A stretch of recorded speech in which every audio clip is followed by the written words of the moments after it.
গত ২০ বছরের ইতিহাসে এত বড় সেল প্রথম দিন কোরবানির ঈদের দিন সিঙ্গেল স্ক্রিন এবং মাল্টিপ্লেক্স মিলিয়ে এটাই প্রথম। আমরা তুফান রিলিজ করেছি, এর আগে সুড়ঙ্গ রিলিজ করেছি। রিসেন্ট টাইমে এত বড় ওপেনিং আসলে কখনো হয়নি।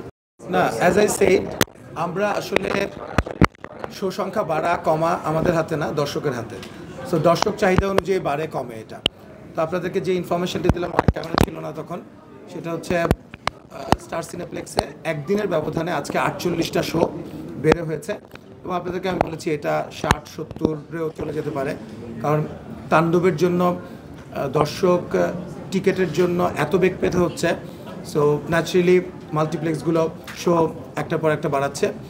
লায়নে ধরেন 4টা স্ক্রিন আছে, 4টা স্ক্রিনের মধ্যে আপনারা ধরেন 16-17টা শো, এর মধ্যে 9টা শো আজকে তাণ্ডবের। ব্লকবাস্টার এরকম 12-13টা শো চলছে। সবচাইতে বড় কথা হচ্ছে আমাদের এই রিসেন্ট টাইমে আমরা তুফান রিলিজ করেছি, এর আগে সুড়ঙ্গ রিলিজ করেছি। রিসেন্ট টাইমে এত বড় ওপেনিং আসলে কখনো হয়নি। গতকালকে কোরবানির ঈদে আপনারা জানেন কোরবানির সময় সেটা হলো যে আমি সকালবেলা ডিস্ট্রিবিউটর যে আমাদের যিনি আছেন তাকে ফোন করেছিলাম, মাস্টার সাহেবকে।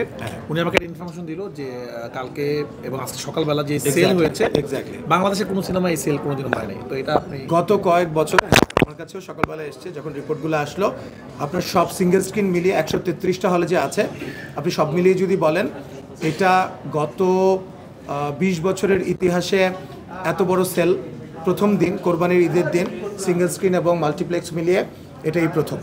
সো এটা তো আমরা খুবই খুশি। রানবি খুশি তো? খুশি হলে ডিরেক্টর খুশি। হ্যাঁ।